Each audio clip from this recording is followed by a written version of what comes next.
I'm a big Halo fan. Well, I used to be. I don't know if it's because I'm older now and the thought of things changing over time reminds me of my mortality and that scares me, or 343 Industries has mishandled the franchise and the quality has dropped. But I don't have that burning passion like I used to. Funny enough, the Halo show got a second season, and I'm not gonna lie, it looks kind of hype. So I decided to watch the first season. And I got some words, like a lot of words. Before we get started, let me say this. I am not a professional writer or actor or anything like that. I would like to be one day, but I am not. To everyone who worked on the show, sincerely, congratulations. It is an insane feat that you were able to put together a show and have it air. To all the actors, thank you for your performance. If I do any type of criticism, it's not personal. And to the writers and the directors and all that stuff, at the end of the day, you got to make the Halo show, and I didn't. I understand. I am just a monster on YouTube whining about an adaptation of a video game I used to love a bit too much as a kid. It's not the end of the world. I can always go play the games again for a hit of nostalgia and a rush of dopamine. But on the other hand, this is a business, right? You want my money. I want to be entertained. I wanted Halo on the screen. You said you deliver. I saw some stuff I liked, even some stuff I loved, but I also saw some stuff I didn't like. And then I saw some stuff that made me violently angry. Now with all that said, it's about time for me to get in that ass.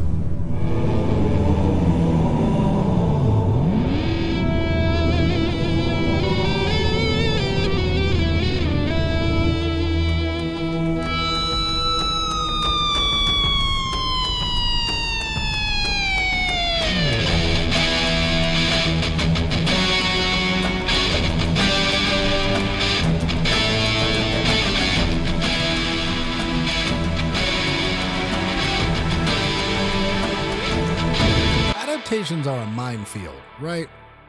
What do you keep? What do you toss out? What do you change? What do you reference? It's nearly an impossible task, right? And I'm sure that Halo is especially difficult since there's a boatload of games, a bunch of books, and various other films and animations at this point. I mean, let's not forget, this isn't even Master Chief's live-action debut. Does anyone else love Forward and Dawn? I loved that miniseries. Anyway, the second big issue you have with adapting something is the fact that the reasons I love Halo and the reason you love Halo are completely different. Halo as a series has a little bit of everything. Do you want a little bit of political drama with a hint of dark conspiracy? Oh, we got that. How about a healthy scoop of space zombie body horror? Got that too, sweet cheeks. What about a story of a man who's having a crisis of faith and finds out that all the religious, zealous dogma he's grown up in is a lie? What would you have your arbiter do? All day, every day, baby. The Halo show adapted things. You know, it took a bunch of moments from the lore and put them in, which is cool, I guess, but it didn't really adapt Halo.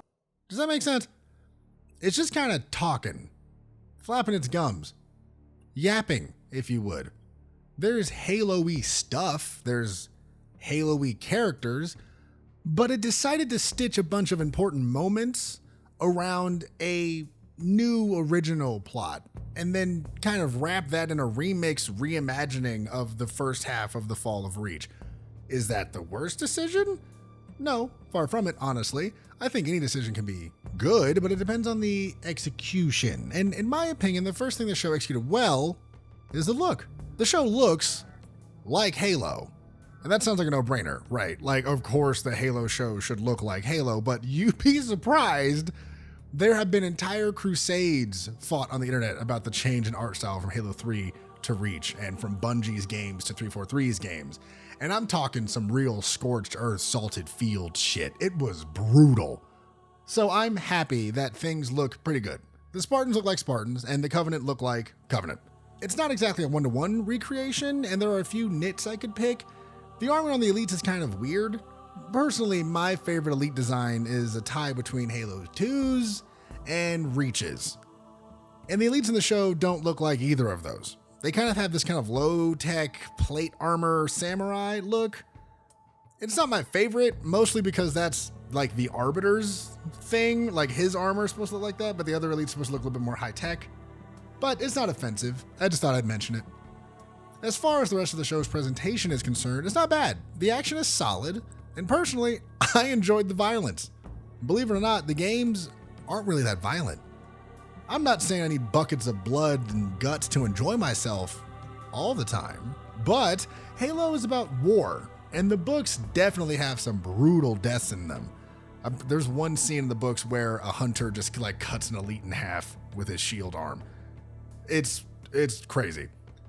That being said, I'm happy that the show doesn't shy away from the blood and guts. I think some of my favorite kills from the show are when Chief hits an elite in the mouth with a plasma pistol and it just like disintegrates the poor bastard, which is fun and brutal. And it's a nice nod to the books because in the games, the plasma pistol is a pea shooter. But in the books... Whoa, that's like fucking mean. Yeah, something like that. Another one that sticks out in my mind is the Needler Super Combined kill. Some poor son of a bitch is on the back of a Warthog and just gets sent back to God same day shipping. It's brutal. And that's what a spoonful of blamite does to a man. There are 3 main fights in the show. I guess technically there's a couple more if you want to count the B plot stuff with Soren and the chick with the fucked up haircut. But why would you do that? The main action scenes are fun, and it's cool to see Chief and the Spartans of Silver Team show you how they do it back on Reach, if you know what I mean. The fights are full of little Easter eggs, like in the first episode, Chief grabs a minigun just like in Halo 3. There's the occasional first-person shot to replicate the game, things like that. It's a nice nod, and it shows some attention to detail. Plus, shooty shooty bang bang, what's not to love? Another thing that I enjoyed in the series was the characters. But let me be honest, I'm not the best at noticing bad acting. I know good acting when I see it. But you would be surprised how many people agree that actor Kun was bad at the role, and I was like, what? So if you think the acting was terrible, tell me in the comment section below. But I thought everyone did a good job. The breakout character for me was Kai, because she is best girl. I would do anything for her, and she could do anything to me. She was well acted and had an interesting arc. She saw Master Chief remove his weird emotion suppressing butt plug thing. I know it's actually in their spine, but it's funnier if I say butt plug. Anyway, after seeing Chief do it, she does it too.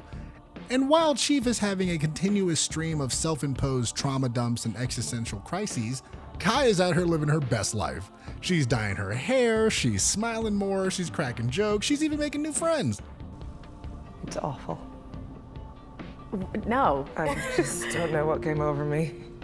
A small act of rebellion, maybe against Halsey. Against a lot of things, maybe. Oh, they fucking. Oh, they fucking. Plus, near the end of the season, she folds some guy like a t-shirt.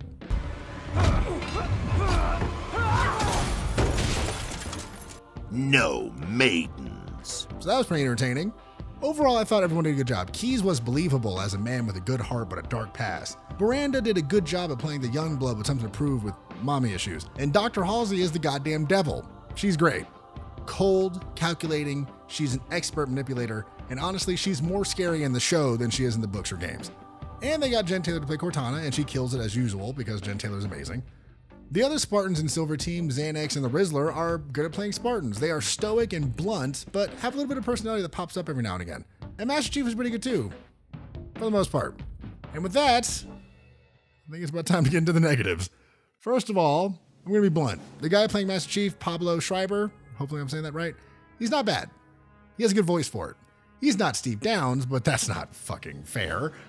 There were moments where he felt like Master Chief, especially in the first episode. You don't eat? Didn't see anything I liked.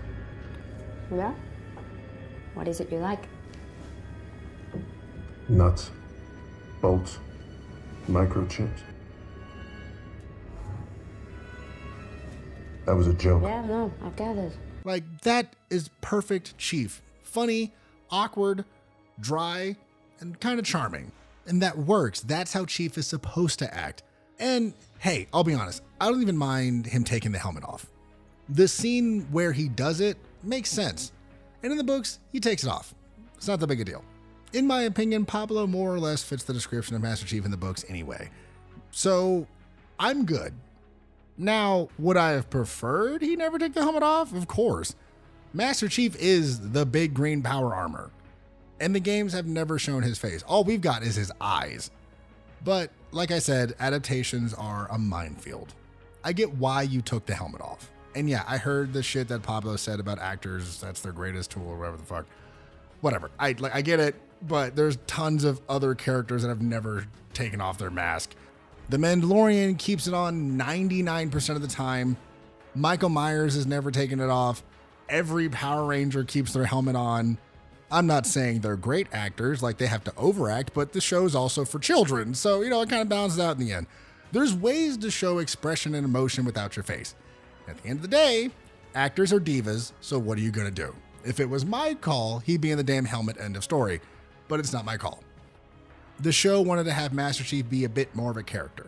And this is where I think the biggest flaw of the show lies. Like I keep saying, adaptations are a minefield. I understand you got to change things around, cut stuff here and there, maybe make a new thing. Every medium is different and has something unique to itself. A book can get into the nitty gritty, explain what a character is thinking, or describe something down to its most minute details. In video games, you can have the player engaged for hours and hours, laying out the story in chunks and leaving the world building to the side because you have the luxury of the player choosing to learn more lore and history. And it's at their own pace. Or they just go to a lore YouTuber, same difference. A film or show does not have any of that. They got X amount of minutes, and I understand that. So I'm okay with some changes here and there. But the problem comes when you change the wrong thing for the wrong reason. And in this show, that would be this thing. Oh my God, I'm coming down! This Forerunner planchette keystone MacGuffin thingy is the root of the problem. Well, or at least it represents the root of the problem. And it's an interesting one because this small change causes a cascade of other changes that ultimately mess with the foundation of the show. In the first episode, Master Chief finds the MacGuffin and it gives him visions of his past, and these visions end up leading Chief to a star map leading to the Halo array. That doesn't sound too bad, right? Wrong! It's bad. Now, I wasn't in the writer's room, but if I had to guess, someone wanted to make Master Chief more important. Or at least explain why Master Chief is important. Like, why is he the main character?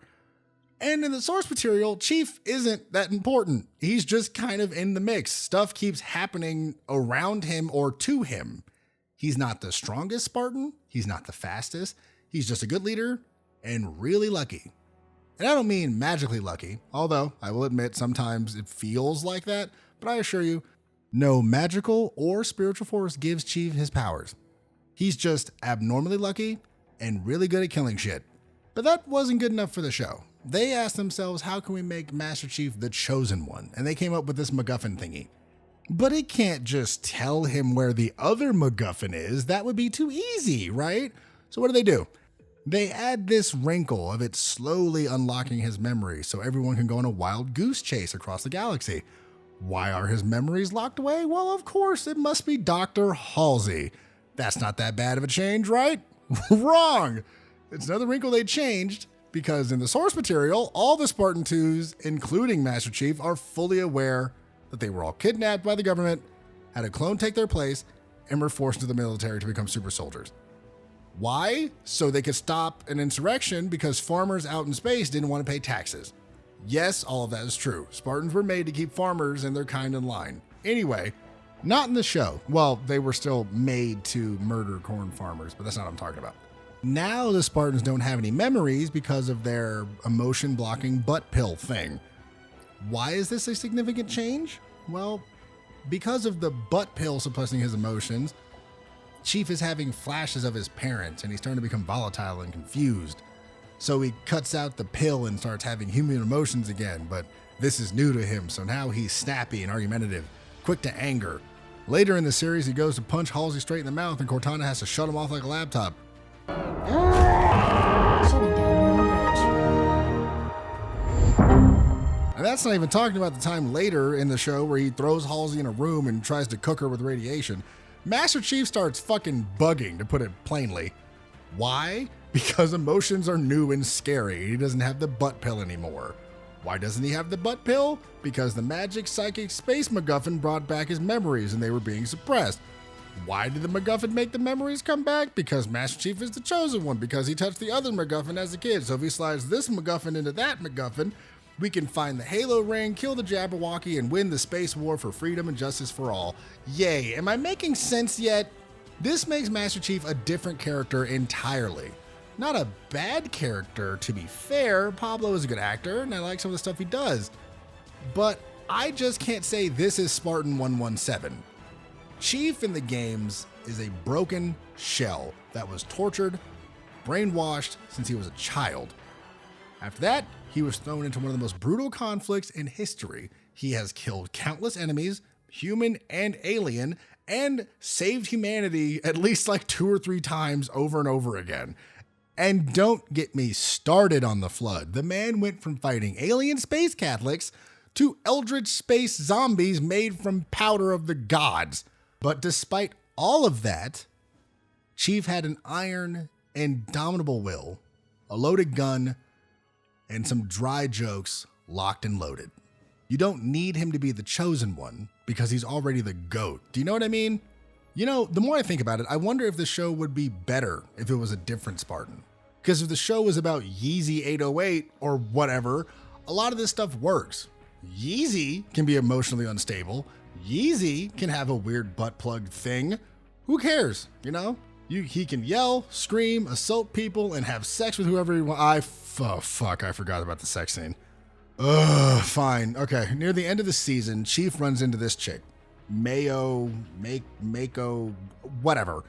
Her and Master Chief are both the special kind of people that are able to interact with Forerunner shit, which is another stupid change because I think any human should be able to. Whatever. They bond over them being special, and at some point, Chief whips it out and finishes the fight, if you know what I mean. Now, I'm not against sex. Sex is great. Sex is how we all got here. Honestly, I wish we didn't make sex such a taboo thing in the first place. I don't mind a bit of horny. Let's be real. I'm bricked up right now. Why do you think the edge of the screen is where it is? But let me be as clear as possible. Master Chief does not clap cheeks. In the source material, Dr. Halsey literally made sure that Spartan 2s do not have the want for sex.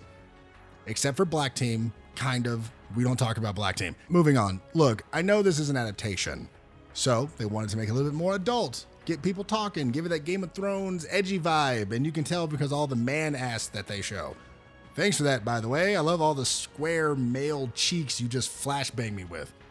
Although I do think you get to see Kai's butt for a second, so that was pretty nice. Anyway, this change is useless, and honestly, I feel it cheapens the character. We have enough chisel-jawed heroes that get the girl at the end. Wouldn't it be more interesting to have a character that on the surface is this apex man? Big, strong, natural-born leader, honorable, blah, blah, blah. But at the core is so broken, he is incapable of basic human wants. And I'm not even talking about him being like Ace. It's deeper than that. He was kidnapped, forced to become the perfect soldier, so his humanity was stripped from him. Isn't that a tad bit more like original and interesting and darker? And you know what? I'm going to be real. It's not even a good sex scene. Like, if you're going to take Chief's V card, then make it worth my while. Oh, and another thing. Mayo, whatever her name is, should be dead or in the ER. Chief is a Spartan too. Her pelvis should look like peanut brittle and her ovaries should be somewhere behind her ears. And then they cut to Cortana watching them, which is fucking weird and made me uncomfortable because Cortana is a copy of Halsey's brain. So it's like his trauma mama is watching him get a bit of the good for the first time. And then it seems like Cortana's jealous. And I know he's a Spartan, but this is too Greek tragedy incest for me. I don't want to be here. Like, if you wanted to put some plap in the show, you could just put in Sergeant Johnson. He had a sex scene at Contact Harvest, you know. Oh, I know what the ladies like. I mean, for fuck's sake, you could just have Miranda and Kai go at it. At least they had some chemistry together. Although Miranda is actually Halsey's daughter, so now we're back on the Greek tragedy incest shit, and I don't want to make Freud happy. Also, Kai is a Spartan and Miranda is like a military lady, so the sex would be weird. It'd probably sound like, ma'am, permission to smack your ass, and she would be like, permission granted. Anyway, what was I talking about? Oh, right, Chief banging the Covenant chick. You know, I didn't know how to feel about Maki, because the idea of the Covenant having a pet human they use to access foreigner technology is interesting, and it makes sense. And I kind of wonder, like, why they've not done that in the games. That just seems interesting. Her backstory is also pretty cool. She was on some backwater planet. Her life was garbage. She had some kind of like friend, boy, boyfriend, not boyfriend kid that they liked each other. He was teaching her how to read. And then some cloakers from Payday 2 show up and beat the boy to death. The Covenant show up in a doctor. After a bit of espionage and a pretty cool scene with the Lagolo worms, she meets Chief as a double agent, but then Chief puts a baby in her. That's not confirmed, but you can't tell me that's not confirmed. Anyway, after a night of passionate yet awkward virgin sex, Maggie starts to question her faith. Oh my God, is she supposed to be the Arbiter? Are you serious? You took the Arbiter character out of the show, changed it into a human woman so Chief could hit it, and then she dies? I'm done. I don't care anymore. To wrap this up, the Halo show is far from perfect. It had a lot of things that got on my nerves. But I have to admit, it was still kind of cool to see the Halo universe on TV. For season 2, I'm hoping that they stick close to the source material. Reach is a pivotal moment in the series. It's so important there are multiple books and a game about it. So please do it right. And more stuff with the Covenant. A big part of what made Halo's story so interesting were the characters, like the Arbiter, or the Prophets, Tartarus. The aliens were more than just evil, conquering space demons. They were characters. There's a whole aspect of religion and politics that should be explored. Not to mention all the really cool, like, history between all of the races of the Covenant. Like, the Brutes and Elites hate each other, and the Elites and the Prophets used to hate each other, and the Prophets kind of, like, manipulated the Elites into being the soldiers. It's really interesting shit. Honestly, it's like some Game of Thrones really cool shit that you should be using, but whatever. And then, maybe actually bring in the Arbiter. You can get Keith David to do it. That would be cool. Everyone loves Keith David, especially because he's in Hazbin Hotel as Husker. Everyone loves Husker now. I'm getting sidetracked. Besides everything I just said, if you can keep Master Chief's helmet on a little bit more and his dick in his pants, then maybe season 2 won't be so bad. But what do I know? I'm a Halo fan. I'm used to being mistreated by the franchise I love. Anyway, I'm Fasa the Silver Chimera, and all of that was just my opinion. I would love to hear yours in the comment section below. Do you think I had a point? Did anything I said make sense? Tell me your thoughts. I want to talk to everybody out there. In the meantime, I hope you enjoyed the video. If you did, consider leaving a like and subscribing. If you want to be notified in the future, please ring my bell. Like I said, talk to me in the comments below. If you don't know what to say, how about butt pill? Because it's funny to me. Once again, I am Fasa the Silver Chimera. Thank you for watching and sharing your time with me. I will see all of you beautiful monsters next time.